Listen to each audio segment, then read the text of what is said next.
Good morning, everyone. Welcome to this morning's session. It's a personal pleasure for me to be back here at King's College.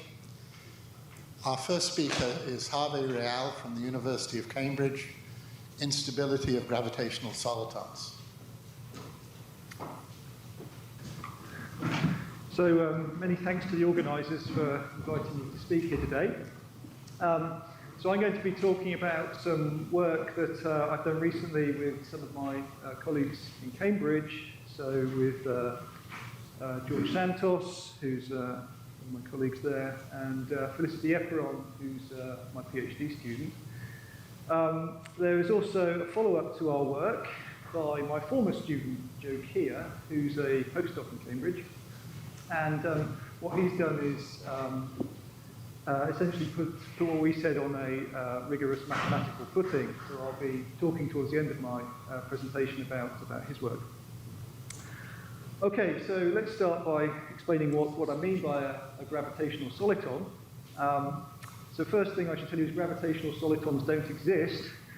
Let's start with four-dimensional Einstein-Maxwell theory. And let's consider solutions which have these properties. So they're stationary, in other words, time-independent, globally hyperbolic, so physics is predictable in these spacetimes, which means they have to have topology, product of a time direction with some spatial manifold sigma. And sigma, we assume, is a complete asymptotically flat manifold with a single asymptotic region. So this excludes black holes, for example, which would have multiple asymptotic regions. So such a solution you could naturally regard as a gravitational soliton, some localized thing sitting there, not doing anything.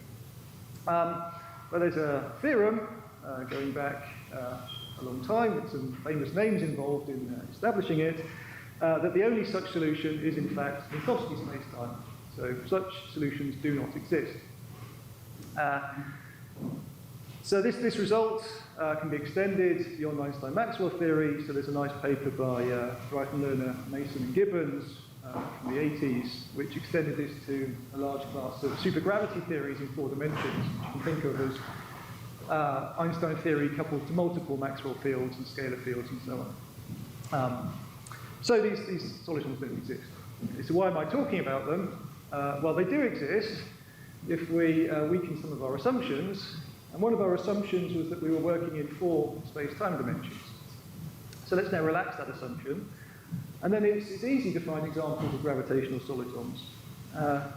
So a simple example is obtained by taking the product of a trivial time direction with this four-dimensional Riemannian metric here, which you'll recognize is just the Schwarzschild solution, where we've analytically continued the time coordinate t, so it becomes a spatial coordinate z.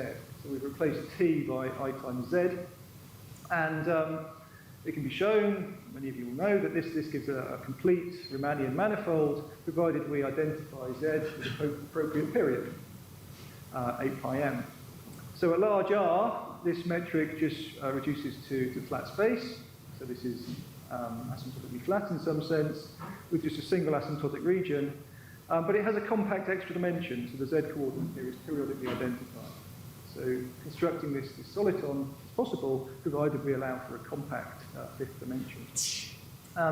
Another well-known example with the same kind of property is the so-called Kaluza-Klein monopole, where you do essentially the same thing. You take the product of a trivial time direction with a four-dimensional Riemannian manifold, which in this case you get by analytically continuing the Taub-Nut solution, appropriately choosing parameters. This again gives a complete Riemannian manifold, which is Ricci flat. And again, there's a compact fifth dimension in this example.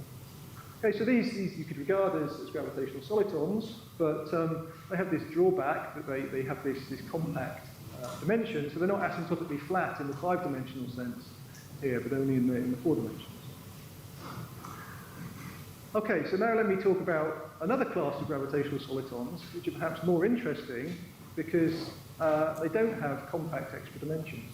So they're asymptotically flat in all directions.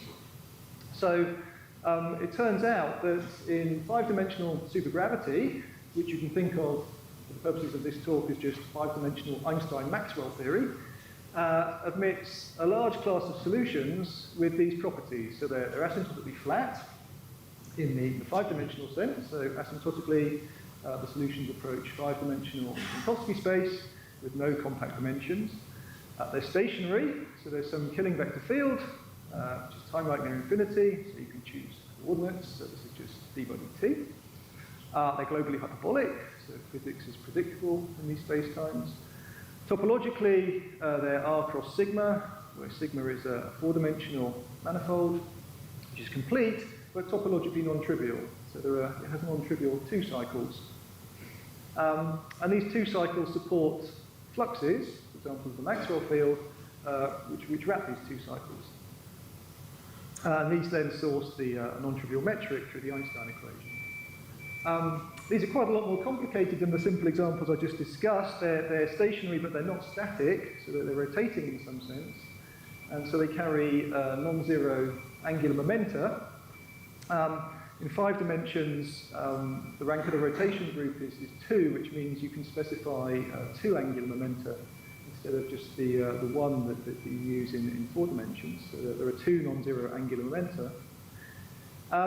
And they have just a single asymptotic region, and in particular they have no event horizon. So these are solutions that are not black holes, they really are solitons. They're localized things that are asymptotically flat with no horizon. And there are many such solutions, so these guys have constructed many examples. There's an infinite family of such solutions. The metric is very complicated, so I'm not going to write it down, but these solutions have been well studied over the last decade. That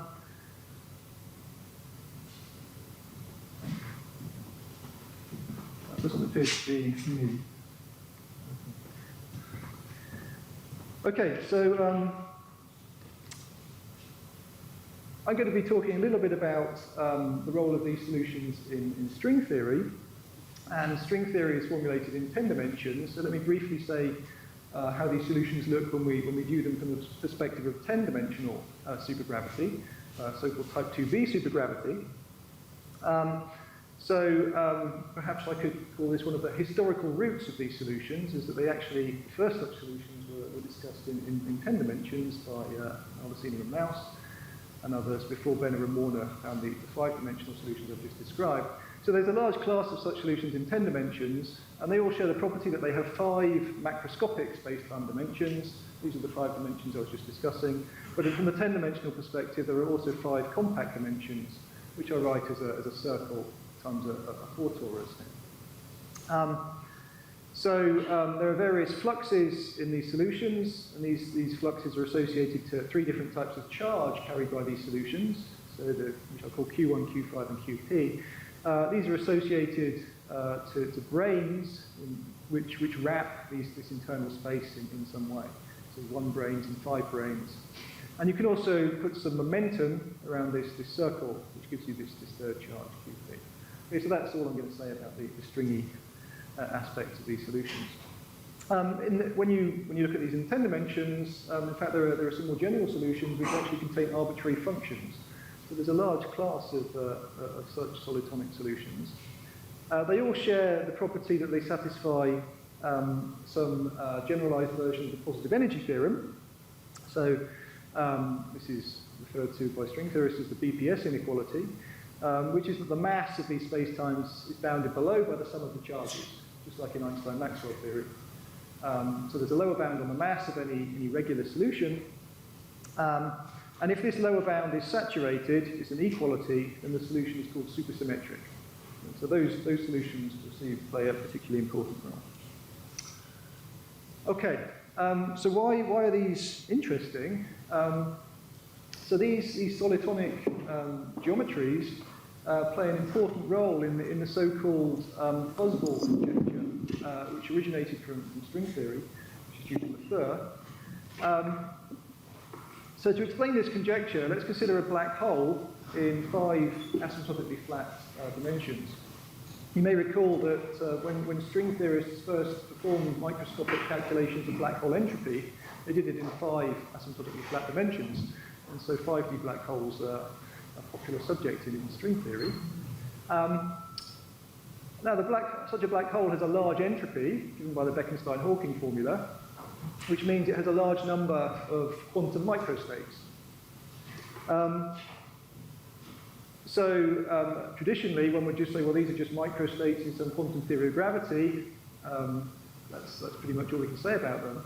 But in the Fuzzball conjecture, one says a bit more, which is that some, depending on who you speak to, maybe all of the individual microstates of a black hole actually have a classical geometrical description. So they are the individual microstates are described by individual classical geometries. And they are precisely the geometries I've just been talking about. And so motivated by this conjecture, there's been a lot of effort over the last decade or so, which has gone into constructing explicit examples of these microstate geometries and counting them, trying to see whether if we can construct enough of them and count them, whether we can reproduce some number which is given by e to the black hole entropy. Are there enough of these microstates to account for the black hole entropy? So although there's been a lot of effort going into constructing these solutions and trying to count them, much less effort has gone into trying to just understand some of their basic geometrical properties. And so one question which hasn't really been discussed is their classical stability. And that's what I'm going to discuss today. Okay, so one case in which stability of these solutions has been discussed is the case in which they're not supersymmetric. So remember, there's a lower bound on the mass, which is the sum of the charges. If they saturate that bound, they're supersymmetric, otherwise they're not. If they're not supersymmetric, then they have an ergo region, where the killing vector field d by dt becomes space-like. Now, if you have a space-time with an ergo region, but no event horizon, then there's an old argument due to Friedman, which strongly suggests that that space-time will suffer from a classical instability. In fact, this argument of Friedman was made rigorous by Moscheidis, whose name I've spelled incorrectly, just this year. So the heuristics behind here is that if you have an ergo region, then the killing field here can become space-like, which means that perturbations can have negative energy. Perturbations localized in the ergo region can have negative energy. On the other hand, the energy radiated to infinity is always positive. And so if you start off with a perturbation with negative energy, that energy can only become more negative. And that's strongly suggestive of an instability, a runaway to arbitrarily negative energy. And that's confirmed by the work of Moscheidis. And then for these particular examples of non-supersymmetric microstate geometries, one can construct linear perturbations which grow exponentially in time. So they confirm that there is indeed an instability in this case. I should say in the black hole case, these heuristics assume there's no horizon. If there is a horizon, then there's a get-out, which is that the negative energy could fall into the black hole. And that's what happens for the Kerr solution, for example. So that's why the Kerr solution is stable. One of the ingredients that goes into the Kerr solution is stable. Okay, so these are the non-supersymmetric microstate geometries.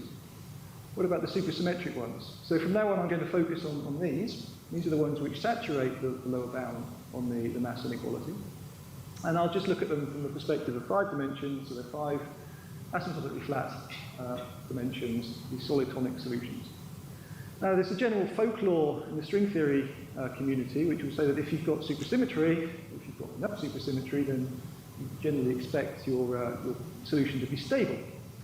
I'm going to argue that that's not true, and that these supersymmetric microstate geometries are actually unstable.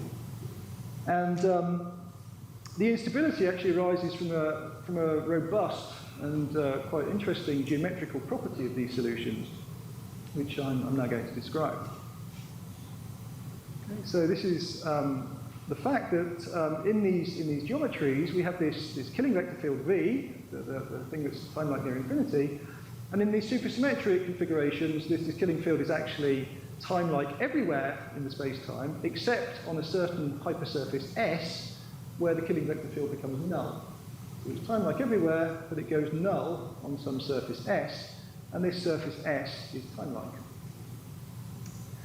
So it was emphasized by Gibbons and Warner that you could regard this surface as an ergo surface without an ergo region. So the killing field never goes space-like, there's never any actual ergo region, but you do have this place where it goes null, which you could think of as an ergo surface. And so they refer to it as an evanescent ergo surface. It's an ergo surface which is only just there. Now, on this surface, because V is null, this means that this is a surface of infinite redshift relative to infinity. And this kind of is one of the reasons why people thought that these geometries may have something to do with black holes, because you have this place where the redshift is infinite. Black holes also have a place where the redshift is infinite. So if you squint a bit at these, then maybe they look a bit like black holes. Okay, so let's think a bit more about this surface and its properties. So let's consider a geodesic with some momentum p. Then we can define a conserved energy along that geodesic by taking the inner product with the killing vector field v. And because v is everywhere causal and p is causal, then that energy is non-negative. Let's now ask the following question. Could the killing vector field v ever be geodesic? So let's look at this quantity here. This is the left-hand side of the geodesic equation. If we use Killing's equation, we can swap the order of the indices here, and then we can bring this term inside the derivative here to write the right-hand side as the gradient of minus v squared on 2. Now, on this ergo surface, well, so we know that v squared, v is time-like everywhere except on this ergo surface where it's null. So this surface is actually a place where minus v squared is minimized. And so its gradient must vanish there. So on this surface, the right-hand side of this expression vanishes, and therefore v, our killing vector field, is geodesic. So on the ergo surface, the killing field is actually tangent to null geodesics. And this is something that's special for one of these evanescent ergo surfaces. It wouldn't be true for a general ergo surface, where you wouldn't have a minimum of v squared there, it would just change sign. So there's this curious property that we have null geodesics on this surface. And these geodesics clearly have zero energy relative to infinity, because v dot v is 0 on this surface, because v is null there. So the conclusion is that an evanescent ergo surface is a time-like hypersurface which is ruled by zero energy null geodesics. Okay, so now I can give you a heuristic argument why this feature strongly suggests that these spacetimes will be unstable. So let's consider introducing a massive uncharged particle near this surface. This could be a Kaluza-Klein particle associated to one of the extra dimensions, or if you don't like that, you could just say it's maybe just a small black hole, just some massive particle. So to leading order, this particle will just follow a geodesic with some positive energy. You've seen the energy can't be negative, so it follows some time-like geodesic. But if we go beyond leading order, then as this particle moves, it couples to fields of our supergravity theory. In particular, it couples to the metric, and so this particle will radiate. It will emit gravitational radiation. And so it will slowly lose energy as it emits this radiation. So this energy is going to decrease. And so gradually, over time, and it might be a very long time, the trajectory of this particle is going to approach a trajectory which minimizes the energy. Which trajectories minimize the energy? Well, there's a unique family of trajectories which have zero energy. These are the zero energy null geodesics on the evanescent ergo surface. So over time, this massive particle, its trajectory is going to approach one of these zero energy null geodesics. But now we have a massive particle trying to follow a null geodesic. That doesn't look too good. The energy will be very small because we're in this region of large redshift. But because it's a massive particle trying to follow a null geodesic, the local energy, according to a local observer, is going to be enormous. And so there's going to be a large back reaction, and therefore an instability. So let's say a little bit more about this. So as I just argued, this particle over time wants to approach an orbit of this killing vector field, a null orbit.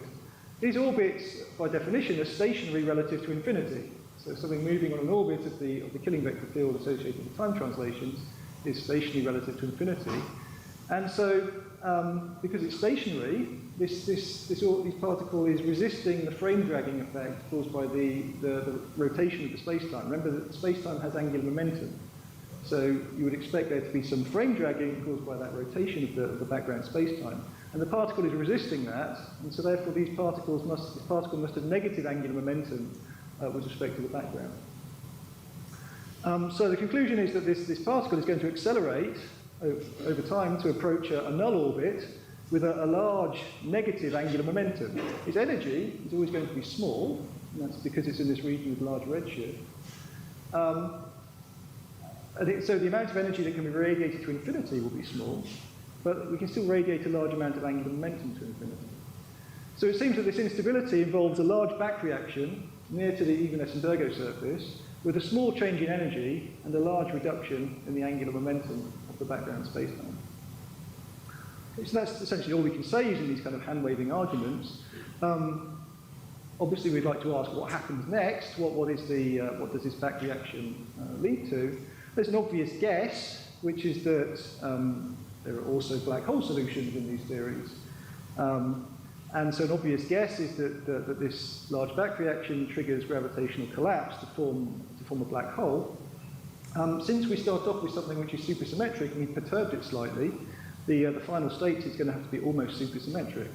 And so the natural guess is that we form an almost supersymmetric black hole. There's something called the BMPV black hole, which some of you may know about, or there are supersymmetric black ring solutions, which are possible. So that's an obvious guess for what might happen. But it is just a guess because we haven't actually solved any equation. Okay, so of course now we would like to actually do some calculations and say a bit more about this. So this is a heuristic argument where we introduced a massive particle. But it seems desirable that we would like to investigate the stability purely using supergravity. Can we see an instability that only involves the massless fields of the supergravity theory, Einstein-Maxwell theory, if you like, without having to invoke this massive particle? So this heuristic argument I've just presented involved a coupling to gravitational radiation, which means that if there is an instability, it's very likely to be non-linear. Interactions are important. So that's going to make finding an instability extra hard because it's non-linear. But it turns out in these backgrounds that even linear stability is not obvious, as I'll now explain. So to discuss linear stability, we want to consider linear perturbations of the fields in this solution. In general, that gives you a big, complicated set of equations to solve, but fortunately, you can take some linear combinations of perturbations and find a combination which behaves exactly like a massless scalar field. So let's work with that. Okay, so from now on, we'll just work with a massless scalar field in one of these backgrounds, knowing that that corresponds to some sector of linear perturbations. Now, supersymmetry implies that the energy of this scalar field is always non-negative. So one might think that one could argue for stability as follows. You could say, well, if we have a small perturbation, then its energy must be small. If the energy is small, it's bounded below, therefore it must remain small. And if the energy remains small, the perturbation must remain small. We have stability. However, that doesn't work. So what this argument does do is it excludes the possibility of any exponentially growing perturbations, because if you had an exponentially growing perturbation, then its energy would grow exponentially, and that's excluded by energy conservation. So there are certainly no linear perturbations which grow exponentially. However, the problem with this energy type argument is the following, which is that it's the final step, saying that the energy being small implies that the perturbation is small. And the reason that doesn't work is that this energy degenerates at the ergo surface. So if we consider, for example, the energy momentum current for a massless scalar field, so we just take the energy momentum tensor, contract with our killing field, then it looks like this, where phi is our scalar field. Now remember, on the ergo surface, V, the killing field, is null. Now notice if we take the gradient of phi proportional to V, then both of these terms vanish. And so on the ergo surface, it's possible for the gradient of phi to be an arbitrarily large multiple of V, and yet the energy would be zero. And so small energy does not imply small field there. Small conserved energy doesn't prevent the gradient of the field becoming large at the ergo surface. And that's essentially because of this large redshift. So linear stability is not at all obvious. Nevertheless, let's just assume that we do have linear stability, even though we don't know how to prove it. And let's ask what we'd have to do to go from linear stability to nonlinear stability. Now, proofs of nonlinear stability in general relativity, for example, the famous proof of the stability of Minkowski space, rely on first establishing that in the linear problem, that the perturbations decay sufficiently rapidly. If you have sufficiently rapid decay in the linear problem, you can hope that the nonlinear terms will decay even faster, and you'll be able to establish a nonlinear stability proof. So an example of where this doesn't work, turning this argument around, if you don't have sufficiently rapid decay of linear perturbations, then you might expect nonlinear instability. And so a well-known example of that is anti-de Sitter space. So in anti-de Sitter space, linear perturbations don't decay at all, they just oscillate. And this led to the conjecture that in fact anti-de Sitter space should be unstable at the knowledge level, and that was subsequently confirmed a few years ago. So if you don't have sufficiently rapid decay of linear perturbations, then nonlinear stability seems very unlikely. Now, in Minkowski space, or if you have asymptotically flat black hole solutions, then linear perturbations exhibit power law decay, and this is fast enough, at least if the power is high enough, to expect nonlinear stability. And so the question we want to ask is, in these microstate geometries, supersymmetric microstate geometries, how fast do linear perturbations behave? Do they decay to power law, in which case we might expect nonlinear stability, or is it worse, in which case we may have a problem? So we're going to look at the rate of decay of linear perturbations. So the way we looked at this was to look at quasi-normal modes in these geometries. So just a reminder of what quasi-normal modes are. We assume we have a field with a definite time dependence with some definite frequency omega, where we allow omega to be complex. So it's a real part and an imaginary part. The imaginary part is negative, so these quasi-normal modes decay exponentially with time. And the boundary conditions you use to find these modes are that the waves should be outgoing at infinity. So we'd like to determine quasi-normal modes for these geometries. Now for black holes, people have been calculating quasi-normal modes for decades, and it's known that there's a connection between certain quasi-normal modes and null geodesics. So the connection is through geometric optics. It turns out that certain quasi-normal modes correspond to so-called trapped null geodesics of the black hole. So what do I mean by trapped? Let's consider, for example, the Schwarzschild black hole. So the Schwarzschild black hole has a photon sphere at 3m, where we have circular photon orbits, so photon orbits that just remain at 3m forever. And that's what we mean by trapping. It means we have null geodesics which remain forever in some finite region of space. In Kerr, one also has trapping. Now, when the Boyer-Lindquist radial coordinate is between R1 and R2, there are trapped null geodesics. Now, for black holes, as I'm sure most of you know, this trapping is unstable. So if you perturb one of these trapped geodesics, the perturbed geodesic will either escape to infinity or it will fall into the black hole. So the connection between these geodesics and quasi-normal modes is through geometric optics. So, for example, in the Kerr solution, if we look for quasi-normal modes where we separate variables, so we have a radial part, an angular part depending on the Kerr coordinate theta, and then some azimuthal angle phi, where the series is characterized by this integer m.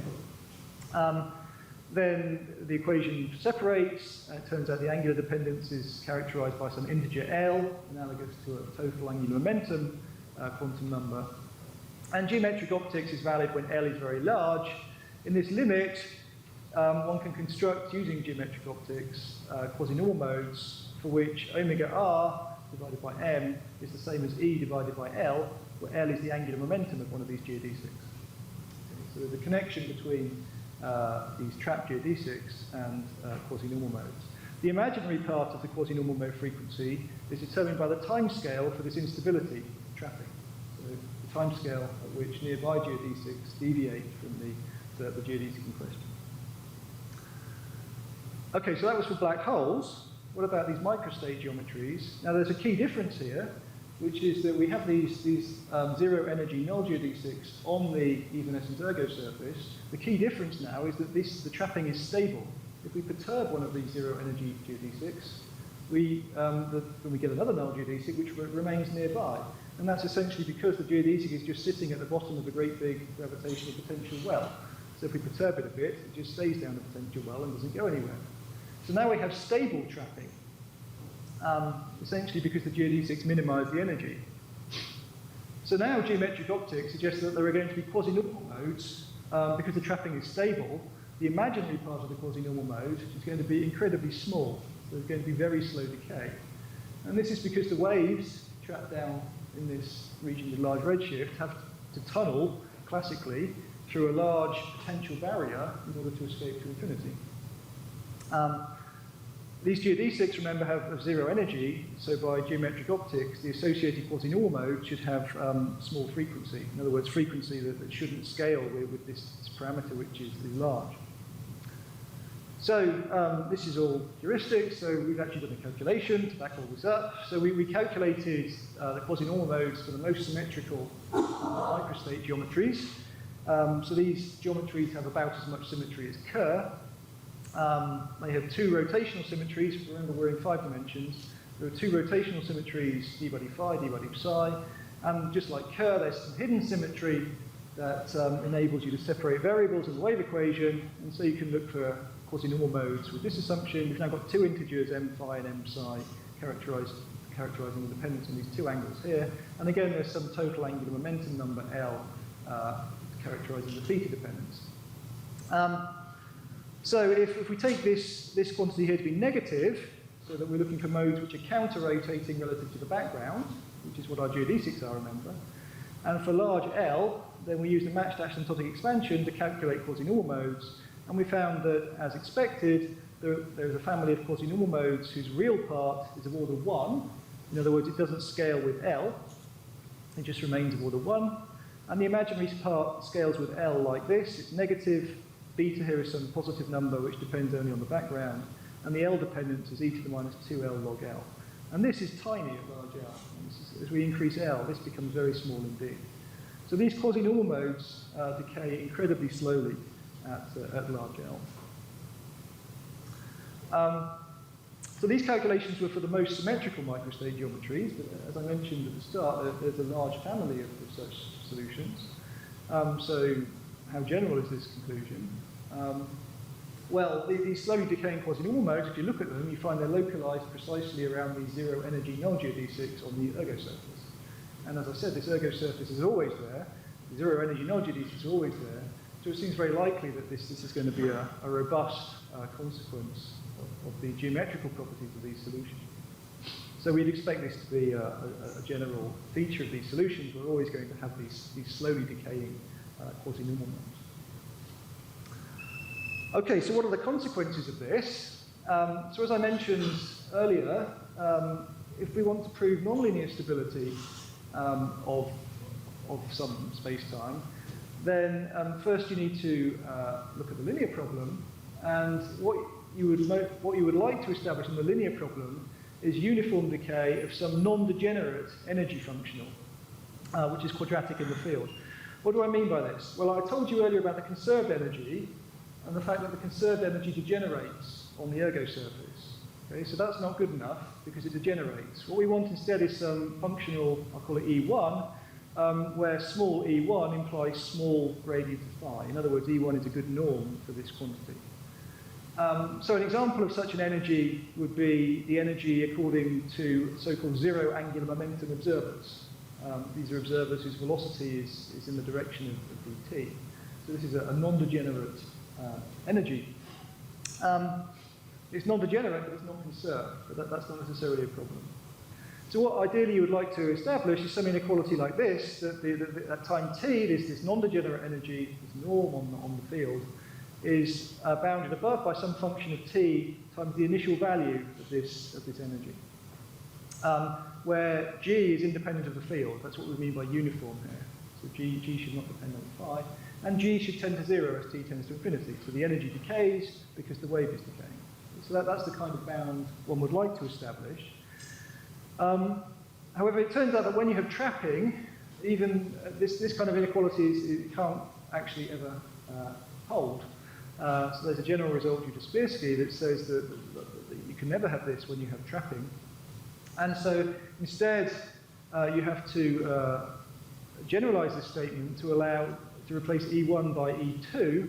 E2 is now what you might call a second order energy, which depends on both the field and its first derivatives and its second derivatives. Okay, so that's the best you can hope for when you have trapping. So for example, for black holes, where we have unstable trapping, it's known that there is indeed an inequality of this form, where G is some power law, so you have power law decay of the non-degenerate energy for black hole solutions. So that's when you have unstable trapping. What about stable trapping?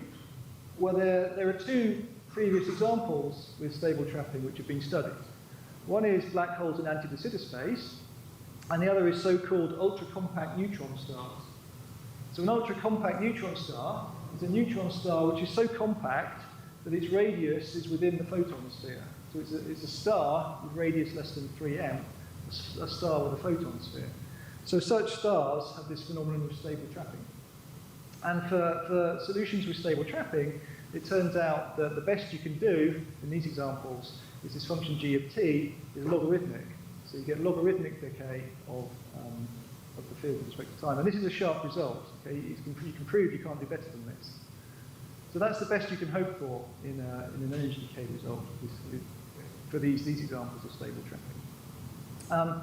And in fact, this is, it's been shown that in any asymptotically flat spacetime, which is strictly stationary, in other words, where the killing field is time-like everywhere, this rate always holds. So you always have decay that's at least this fast. And the same if you contain an event horizon. So that's another recent result of Michaelis. So in a very large class of asymptotically flat spacetimes, you always have decay which is at least this fast. I mean, typically it's much faster than this, but this always holds as an upper bound. But just by using our quasi-normal modes, one can prove fairly straightforwardly that for a supersymmetric microstate geometry, the decay must be slower than this. So the decay must actually be slower than this logarithmic decay. So you can prove that by assuming that assuming this were true, you could just plug a quasi-normal mode into this expression and you can violate it. So supersymmetric microstate geometries, therefore, exhibit the slowest decay for the wave equation of any known asymptotically flat spacetime. So in particular, slower than these previous examples with stable trapping. Let's briefly compare this with black holes. Remember the fuzzball conjecture tells us that these microstate geometries are supposed to have something to do with black holes. So let's ask whether this decay looks anything like decay in a black hole spacetime. So the black holes in question are supersymmetric, so we should look at a supersymmetric black hole. The simplest such black hole is the extremal Rice-to-Nordstrom solution, and the behavior of the wave equation in this spacetime was studied by Aretakis, who showed that you always have a decay result like this, with power law decay, and the slowest decaying modes are the ones with low L, so the smallest angular harmonic. If we compare that with what we found for supersymmetric microstate geometries, the decay is slower than logarithmic, and the slowest decaying modes have large L. So these two things look nothing like each other. So there's a qualitative difference between the behavior of linear fields in black hole spacetimes and microstate geometries, which presumably is not a good thing for the fuzzball proposal. Let me say a little bit more about the nature of this. So this very slow decay, as I've argued, it's hard to see how it could ever be possible to establish nonlinear stability when you have such slow decay in the linear problem. So it's much more likely that we have nonlinear instability, as suggested by our heuristic argument at the start. So since the slowest decay is for large L modes, large angular frequency modes, localized near the ergo surface, this suggests that the instability, nonlinear level, is going to be a short distance effect, because we're looking at high L. So maybe what happens is that stable trapping causes focusing of nearby geodesics, which leads to the formation of, triggers gravitational collapse in a very small region, and we form tiny black holes near to the ergo surface, which is precisely what happens in the ADS instability, form tiny black holes. And then once we formed a tiny black hole, it looks like it's probably worse than in the ADS instability, because it would then behave like one of these particles I discussed earlier, accelerate to high speed, causing a larger back reaction. And as I mentioned earlier, there's a natural guess for the endpoint of all of this, which is gravitational collapse to form a nearly supersymmetric large black hole. Just a remark on another type of solution. Quite recently, it was shown families of black holes were constructed in 5 dimensions, which are called black lenses, because they're black holes for which the horizon topology is a lens space, quotient of a sphere. So these are asymptotically flat with horizon topology, which is not spherical, and they're not black rings. They're this different topology, black lenses. So the first examples of black holes which are not spherical or ring-like. But these are kind of supported by topology which lives outside the horizon, and they always have one of these evanescent ergo surfaces. So it seems rather likely that they're going to suffer from a similar kind of instability. Okay, so that was what we did. Let me now turn to what Joe Keir did. So he's been trying to make all of this rigorous. So in his paper, he's considered the most symmetrical microstate geometries, the same ones that we considered. And he proves several things. So first thing he proves is that solutions of the wave equation in these geometries are bounded. So the field phi doesn't blow up, it remains bounded. So if you like that, you could regard that as a linear stability result. And then coming to this energy decay result I discussed earlier, he proves that this function g of t, if you have decay of linear perturbations, which he doesn't prove, he just proves boundedness, not decay. But if you do have decay, he proves that the decay cannot be any faster than this. So remember, I told you earlier the decay was definitely slower than logarithmic, so he's telling us how much slower. It's at least log over log. So it's very slow. He also emphasised a nice connection to the so-called obstacle problem. So this is maybe, if you like, a slight digression, but I think it's interesting. So the obstacle problem is the problem of mirrors in Minkowski space. So imagine in Minkowski space, you're allowed to construct mirrors in an arbitrarily complicated way. Okay, so they could look like this, arbitrarily many mirrors in Minkowski space. And let's now ask, how do fields behave in the presence of all these mirrors? So we look at the wave equation, imposing, say, Dirichlet boundary conditions at the mirrors, and ask how fast do waves decay. Now, obviously, if you're allowed to do things like this, and you're allowed to have arbitrarily many mirrors, then things you might expect would decay pretty slowly. But you can prove that the decay is always at least inverse log squared. In other words, it's the same as for these previous examples of stable trapping I mentioned, like the ADS black holes and the neutron stars. So for any arrangement of mirrors, you always get this rate of decay. And so what that means is that for these supersymmetric microstate geometries, the waves in these spacetimes actually decay slower than for any arrangement whatsoever of mirrors in flat spacetime. That just emphasizes how slow the decay is. So Keir is writing a follow-up, and so he's proving some stronger results in a forthcoming paper. So so remember we have a result. The result is that the energy, first order energy, is bounded by the second order energy. So this is the norm on the first derivatives of the field, which is the norm on the second derivatives. He proves that there are solutions for which the first order energy, the non-degenerate energy initially, is small. So if you like, the energy as measured by a family of zero angular momentum observers initially is small. There are solutions for which that becomes arbitrarily large at late time. So the total energy as measured by these observers at late time can become arbitrarily large. Now, because of the previous result, these solutions would have to have large second order energy. So they would have to involve large second derivatives initially. But let's now ask if the second order energy is small, then one could prove similarly that the second order energy can become large at late time. And so what seems to be happening is that whatever norm you impose on the initial data, this norm can become large in time evolution. So this looks like an instability, and this is all linear. Even for linear perturbations, there's this rather subtle kind of instability present for these geometries. And these results are not restricted to the most symmetrical microstate geometries. They hold more or less in general. Okay, so I've suggested that the endpoint for this instability is going to be gravitational collapse to form a black hole. A different suggestion was put forward just a few weeks ago in a paper by these people. And their suggestion invokes stringy effects. So the instability I've been talking about is a short distance effect. And so that means that stringy corrections involving the string parameter alpha prime could become important. So what these people did is they argued that if you look at the microstates within string theory, then one sees, using entropy type arguments, that there are many more microstates whose geometrical description would involve geometries with string scale features than there are microstates which are large and smooth and don't have such features.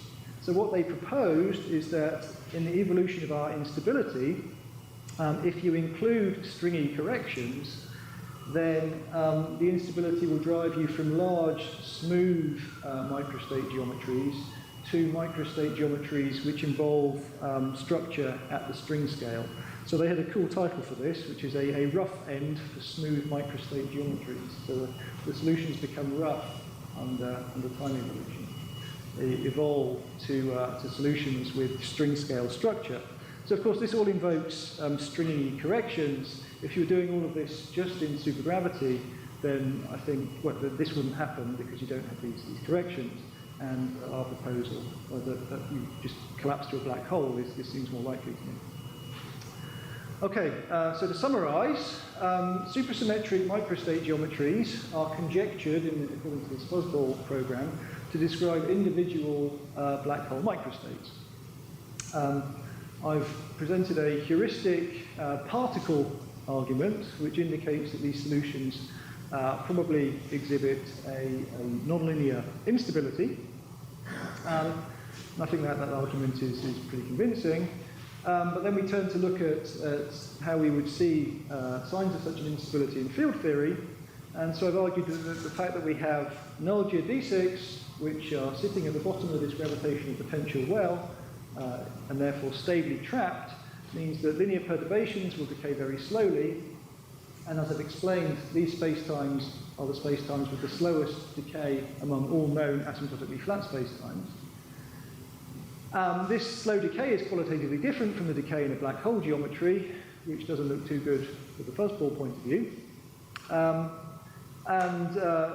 Perhaps more interesting for this audience is that this decay seems far too slow to have any hope for proving nonlinear stability, and so that's why we'd expect an instability in field theory. So possible endpoints, as I said, the most obvious guess would be collapse to form a nearly supersymmetric black hole. But if you include stringy corrections, then maybe there's a different endpoint, which is that you form structure on very small scales. Thank you for listening.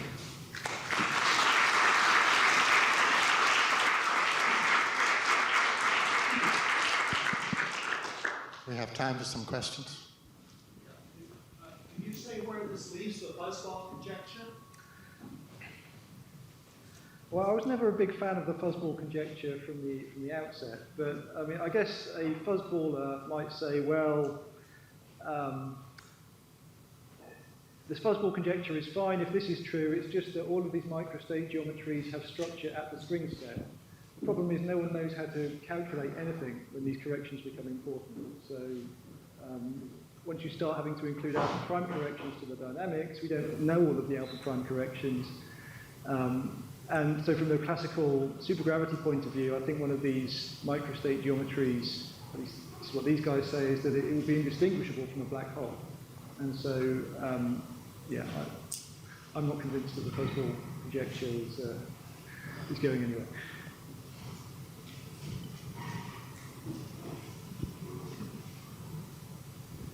are you going to attempt numerical calculations to settle whether it's unstable or not? Or it's too difficult to numerically compute? I mean, it could be quite hard because this nonlinear effect could be something that takes a very long time to happen.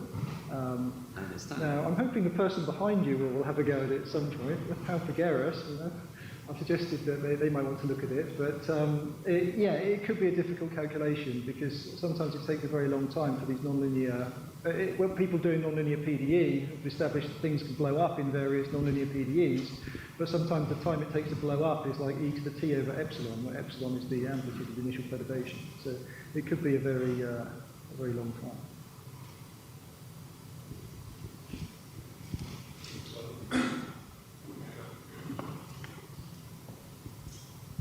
So this instability is kind of localized to the surface, basically. So can you go to a near horizon blow up? There's not really any sense does of that region decoupling in the sense that you have a near horizon decoupling. There is no potential barrier. But there is a potential barrier separating the surface. But it's not doesn't scale up, so to speak. No, I don't think there's any sense in which you can take a limit to just decouple that region from the other regions. Well, actually, there is a sense, but it's just the decoupling limit that people use in string theory. So for the geometries I've spoken about, the most symmetrical ones, taking that limit would just give you a product of ADS3 with S3, for example. The problem with that is that the killing vector field, which is the canonical killing vector field from the asymptotically flat region, maps to some combination of killing fields in ADS3 and S3 in the decoupled geometry. So in other words, if you take this limit, you get to ADS where you have no decay at all. Maybe that's a simpler way of saying it. So that's also another crude way maybe of seeing that there is a problem, probably. Yeah, but in a sense. We wanted to avoid ADS because...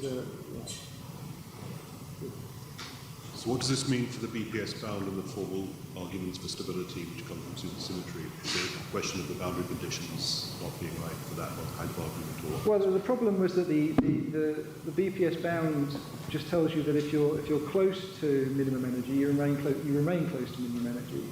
But the missing ingredient is some statement which says that if you're close to minimum energy, then the perturbation must be small. Now, if you're just doing field theory in flat space-time, that's usually fairly easy to establish. But when you're doing it in gravity, if you have a region with large redshifts, then you can have a large perturbation with a small energy. And so there's no simple way of going from smallness of the energy of something to perturbation remaining small. You said the likely endpoint would be a non-supersymmetric black hole. Mm-hmm. According to the folk theorems, that would Hawking radiate into a supersymmetric black hole. Yeah, that's fine. Yeah, We're happy with that. Yeah. That's invoking quantum effect. Yeah. But yeah, I mean the reason it's non-supersymmetric is we started with a supersymmetric space-time and we perturbed it. So we've broken supersymmetry. Supersymmetric black hole would then be stable, you said. Yeah, I mean I'm not questioning the stability of the black holes. Yeah. Are there any more questions? If not, let's thank Harvey once more.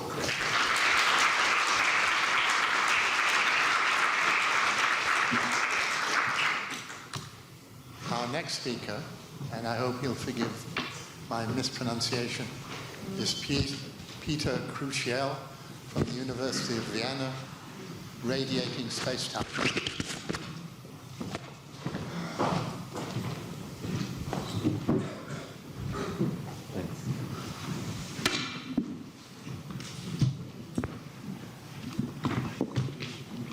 No, I'm going to use this, so if we could have a light on the whiteboard.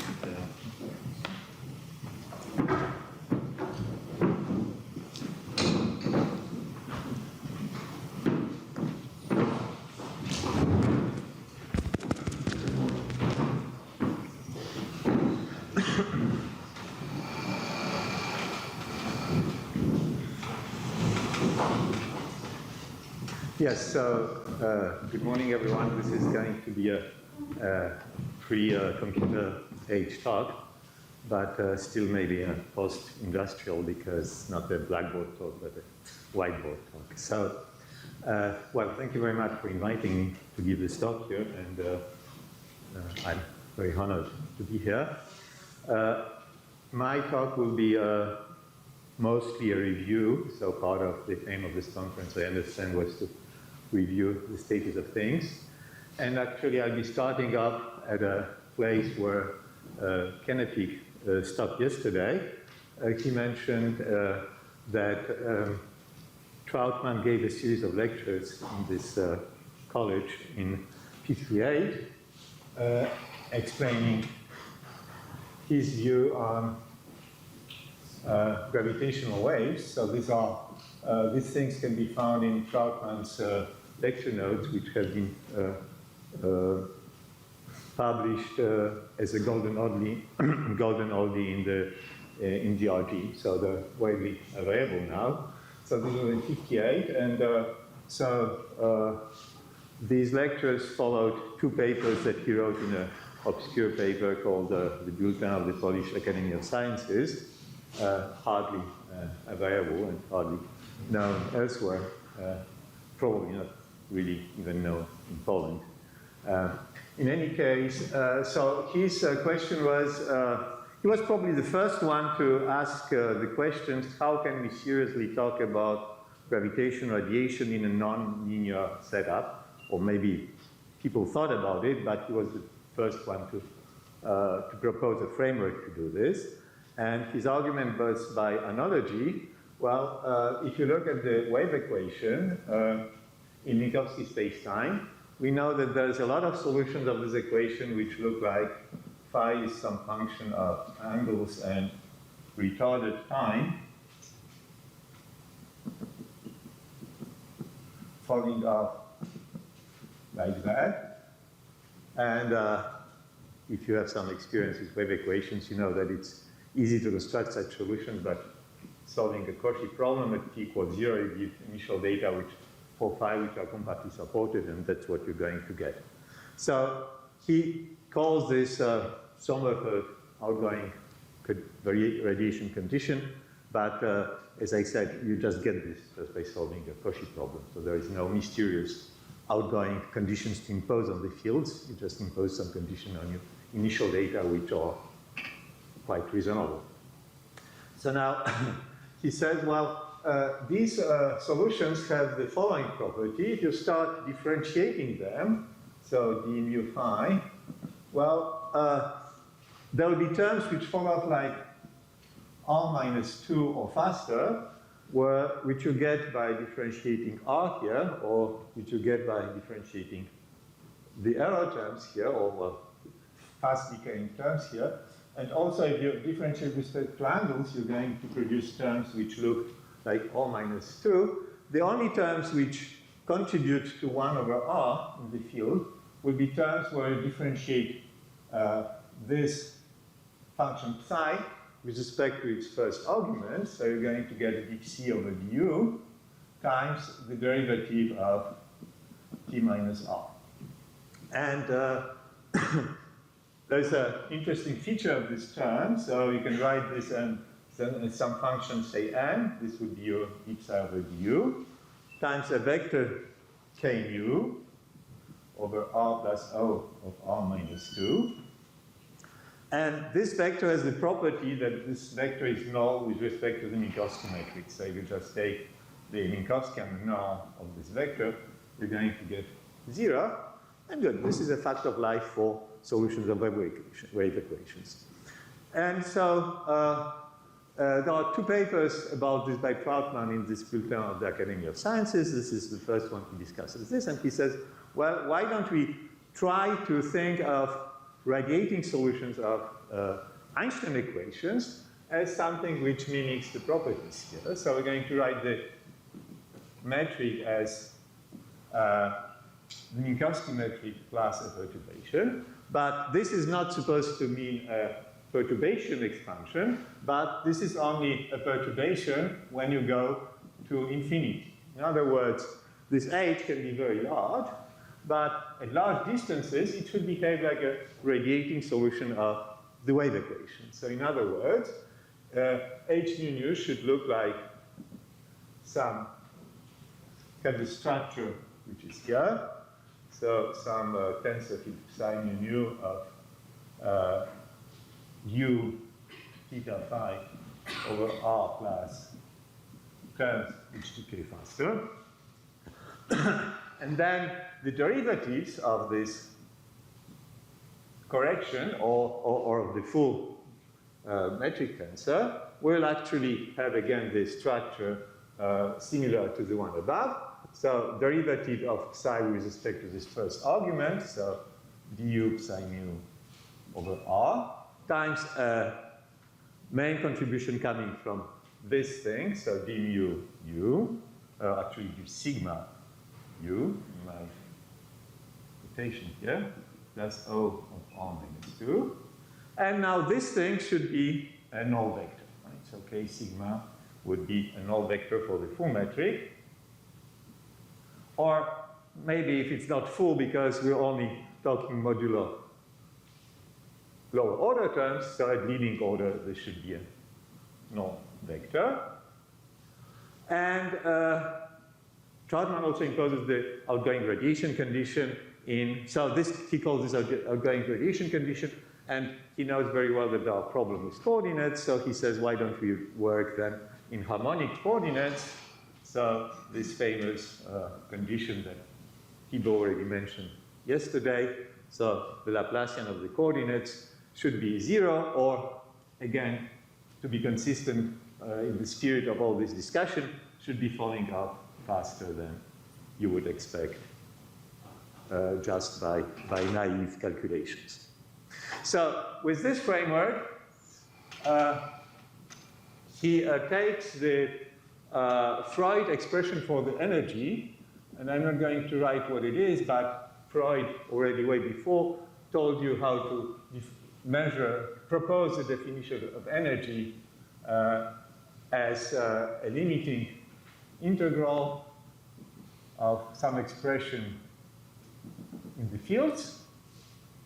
Well, this expression is not very enlightening, but what becomes interesting is that with these boundary conditions, you get that the derivative of the energy with respect to the retarded time is essentially the square of this tensor field here. So if I call this n mu nu, then this is minus integral of n square, and the square being a positive square. So it's explicitly positive expression. And this is the Trautmann mass loss formula.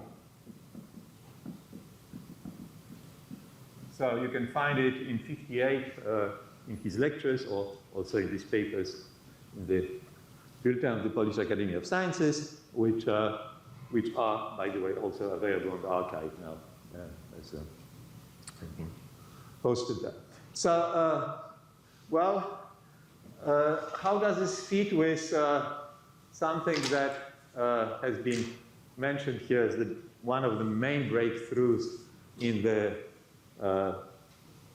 understanding of gravitational radiation, something called the Bondi mass loss formula?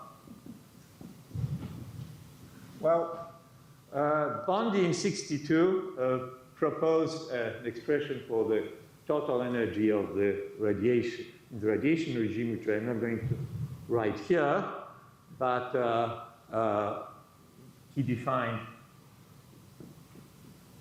again, Bondi mass as an integral over an expression of the fields in some coordinates.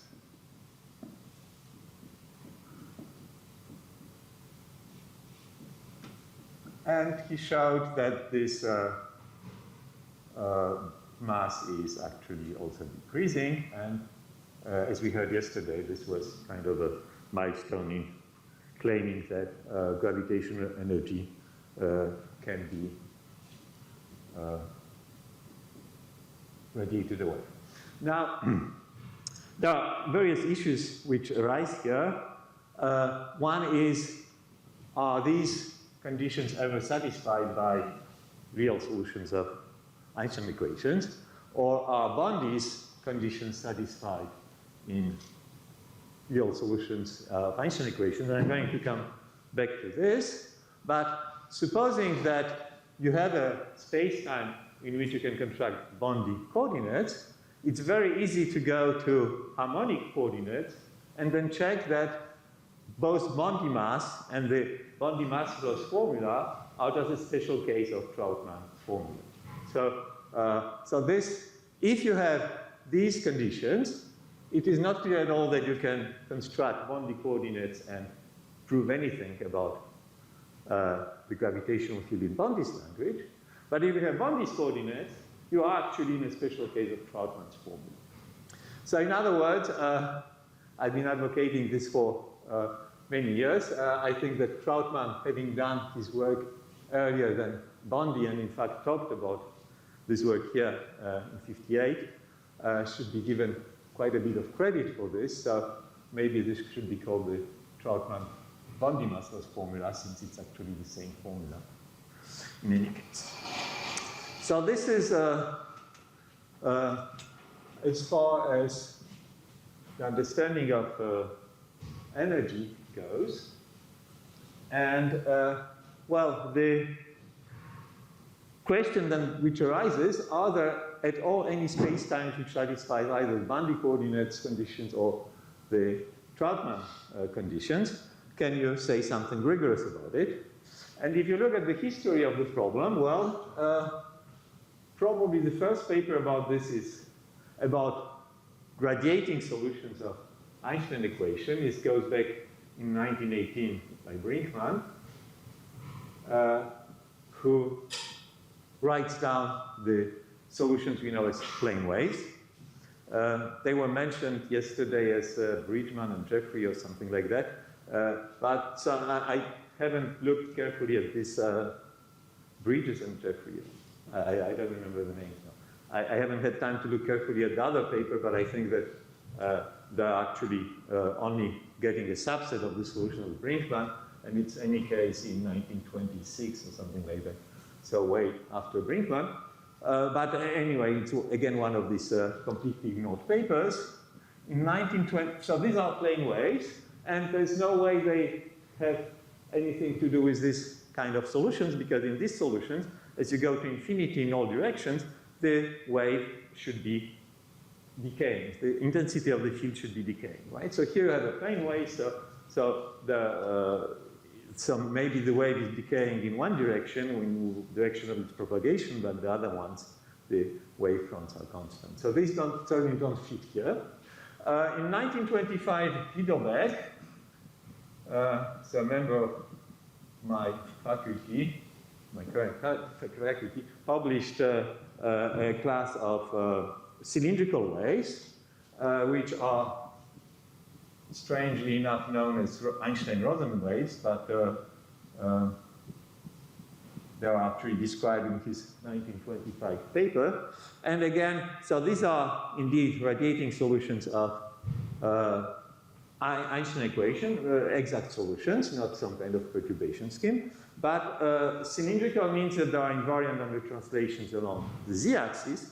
So again, they will never satisfy the outgoing conditions that you want to impose on an isolated system where things should decay in all directions. And in fact, the first solutions which describe solution of the full nonlinear Einstein equations which satisfy this condition has been given by Robinson and Trautmann.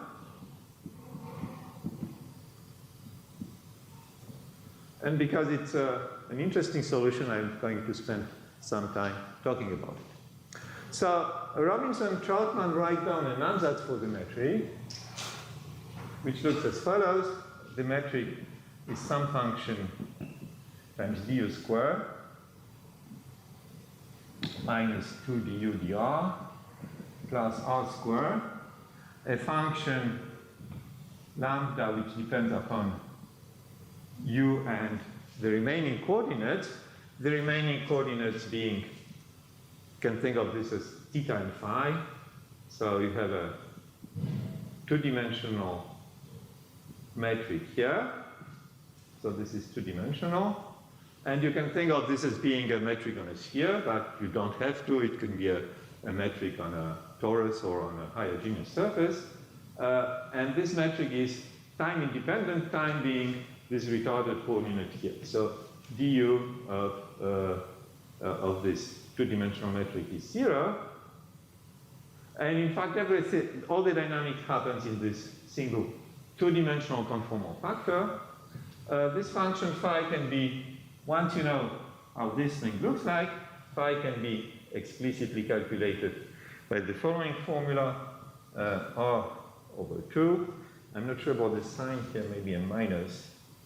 Laplacian in this metric g of r over 12m. So I'm going to assume that n is a constant not equal to 0.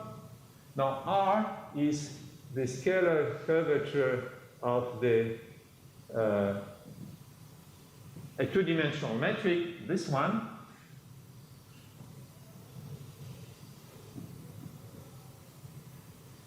And is time dependent. So the Laplacian is with respect to this two-dimensional metric G0 with this conformal factor.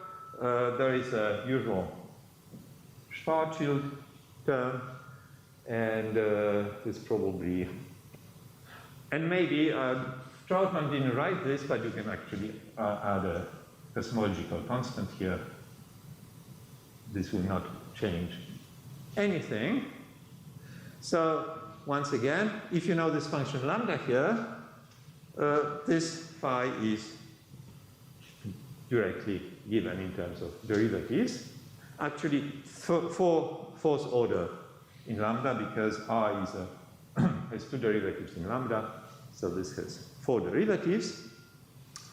And well, the Einstein vacuum equations are just reduced to one amusing parabolic equation, dgab over du. So this form metric here, you can write it as an equation for lambda, but it's prettier if you write it as an equation for the metric. What you're going to get here is 1 over 12m. Laplace, again, in this metric G, of the scalar curvature times the metric itself. And so you get a fourth order parabolic evolution equation for this two-dimensional metric, right? So two-dimensional metric evolves according to this. One time derivative, u is your time, so, and 4 space derivatives, so this is fourth order parabolic equation. Well, an example which you know very well is if you take G0 is just the round metric on the sphere, then r is, and lambda is 0, then this solves these equations because now r would be, well, this is a constant, so this is just the scalar curvature of this round metric on the sphere, so it's 2. So this is going to give a 1 here. Laplacian of 2 is 0. This doesn't contribute. So you get plus. I'll probably get a, I have my signs on here. Is it my laser sound?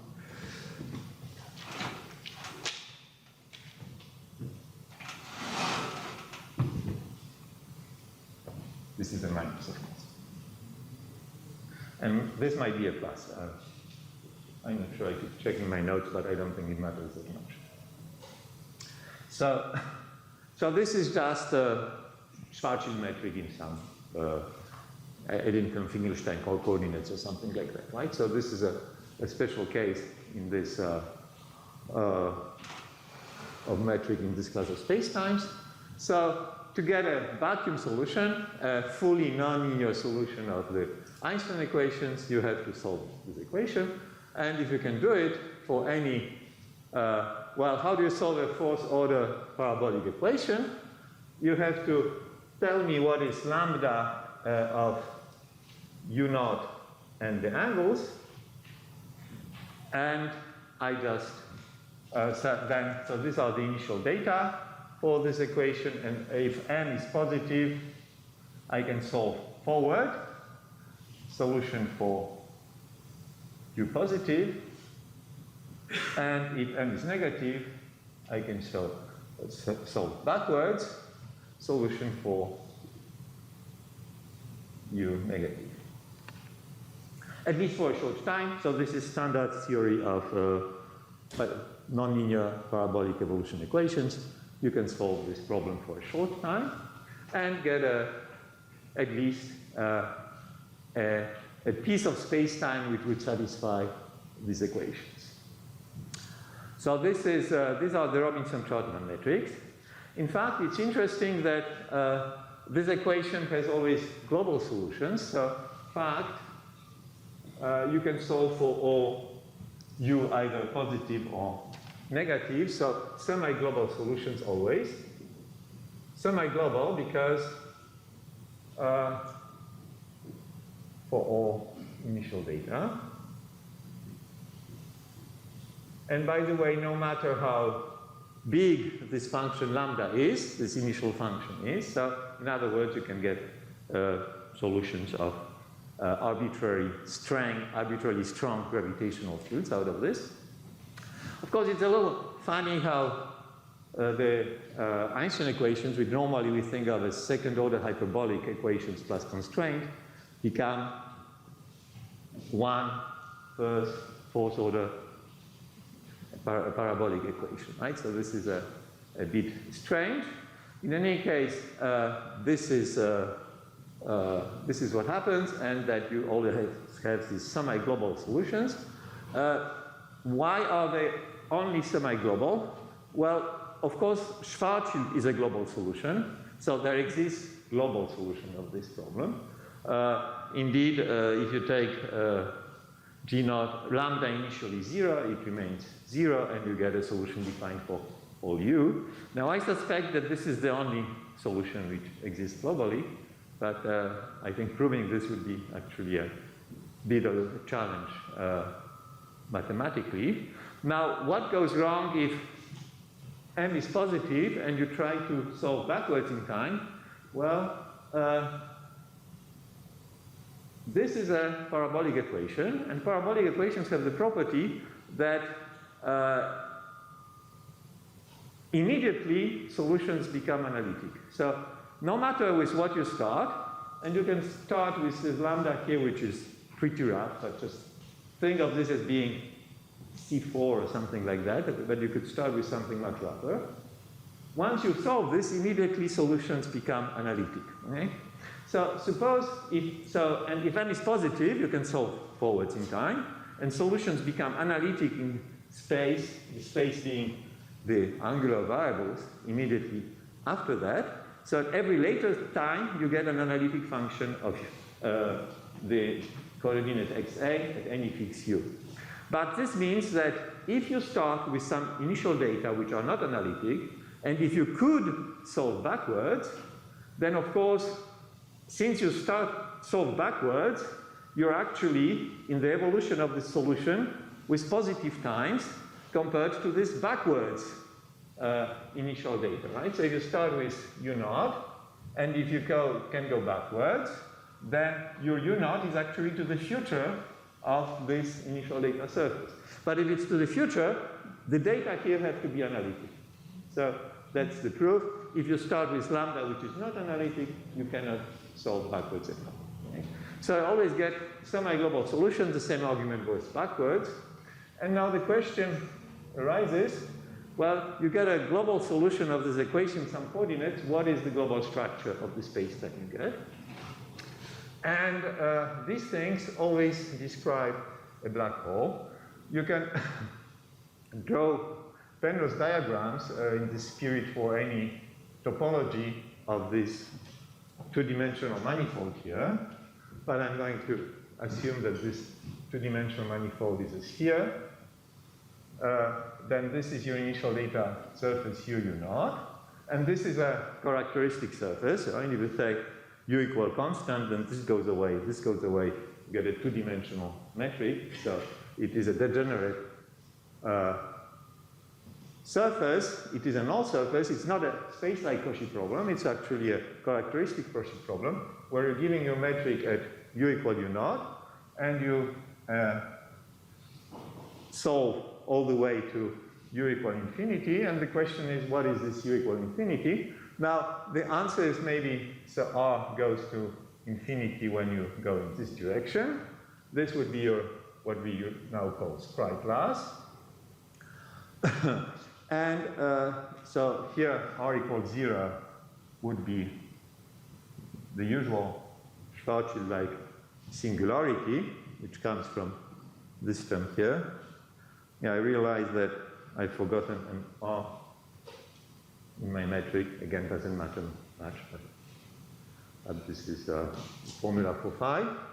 And what you're going to get here is actually an event horizon, exactly like in Schwarzschild.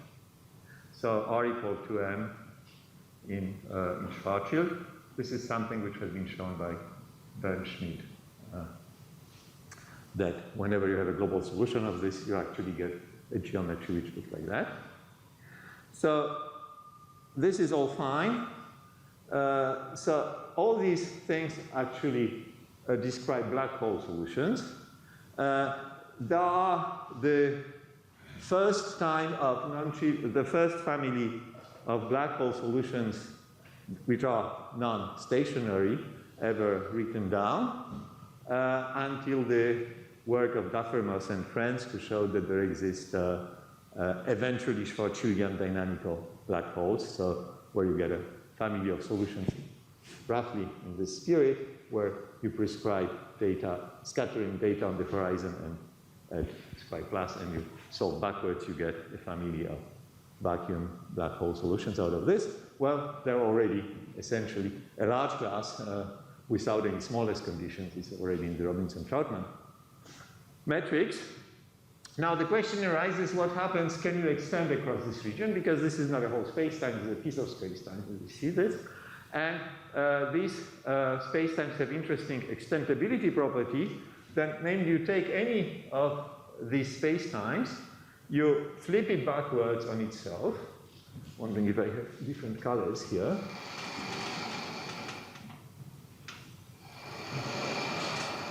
So you take any of your spacetimes here. So you take one of them, take another one. The other one would be looking in a similar way, evolving maybe from u equal u1. You take this one, you flip it over. This one will also tend to a Schwarzschild type horizon at r equal to m. This is a little misleading, of course, because r equal to m doesn't look at all like being here, but this is the usual Eddington-Finkelstein type of picture, or Chrusciel, or whatever. So when I'm saying r equal to m Schwarzschild, doesn't mean r equal to m in this coordinate system. So you take this guy, you flip it over, so this thing will go here, the horizon will go here, there'll be a scribe class which becomes a scribe minus now here, and this surface u equal u1. And if you take any two such manifolds, you're going to get a spacetime which looks like that, with a metric which is going to be a C6 metric. So quite a good differentiability. They will rarely be much better. Well, they will be often much better, but then rarely be C infinity. I don't. My conjecture would be that the only one which would lead to a C infinity metric would be Schwarzschild, but again, proving something like that would be a bit of a challenge mathematically, and maybe it's not that important anyway. Now, something interesting happens if you allow a cosmological constant, because then, of course, the global structure doesn't look like that at all. In fact, this equation doesn't see the cosmological constant. So once you have proved that you have a global solution of this, whether lambda is 0 or not doesn't matter. The only thing which matters is now what is the global structure of the spacetime I'm going to get. And, well, you can analyze this in detail for all two-dimensional metrics here and for all signs of lambda. There is a particularly striking example by Dichak and Pravda. No, sorry, Podolsky. Podolsky, which with cosmological constant, where you take the value of this parameter m to correspond to an extreme Schwarzschild de Sitter, Schwarzschild de Sitter, lambda is positive here, black hole. Then, well, if you had a, how do they work with the black boards here to make it higher? Is there some, I mean, in Vienna we have a stick which allows us to shift the high blackboard up, and but I can hardly go higher than this. Is there an? No, that isn't part of that. I think you can roll one down. Okay. So I need to do something like that.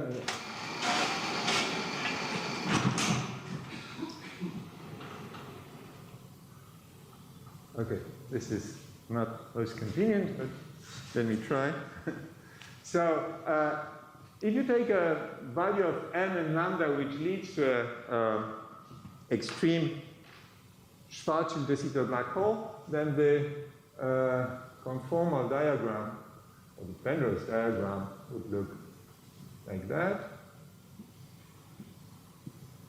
So here you have r equal infinity, say here you have r equal 0, here you have your horizon, and in an extreme case you only have 1, 0, so this would be this 0 which has no way to go but has to be here.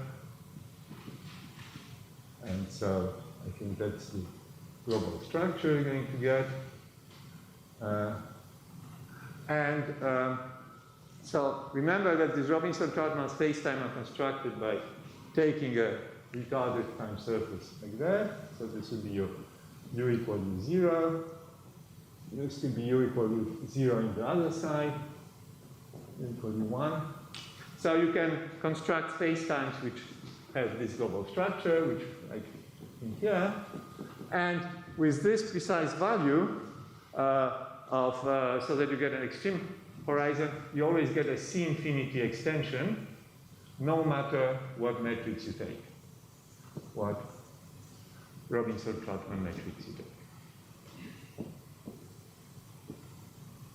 Which is a bit strange, right? Because you just, here, in this part, the metric is obviously has nothing to do with the metric there, except that it's asymptotic to the same object on this surface, and you get a smooth extension. Good. So this is how these spacetimes look like. Maybe just 2 short comments about how to prove global existence, because this is an exercise which might require some work.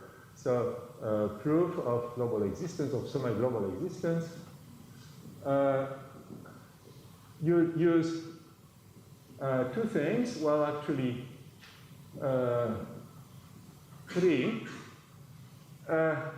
Well, this is an evolutionary problem, and we are probably all used now that if you want to control solutions of a nonlinear equation, you do energy estimates. So you do it for wave equation, you can do it also for parabolic equations. So what you have to do is to control energies. You have to show that the solution doesn't blow up in finite time. In fact, you want to do much more. You want to show that the solution decays to the Schwarzschild solution. This is part of the proofs here. Now, if you look at this Robinson-Trautmann equation, there is an obvious property that the area of this 2-dimensional manifold is constant in time. This is due to the fact that there is this Laplacian term in there, so you see how the area element changes. It's going to integrate out to 0. So you calculate, you integrate over your 2-dimensional manifold. This function is equal to lambda with respect to the measure of this background metric, and this doesn't change in time. So it's telling you, well, that if lambda becomes very large somewhere, it cannot become very large on large sets, right? Because this is conserved. It cannot become very small on large sets either, because then this integral would go become too low, but it still could become large or small on small sets.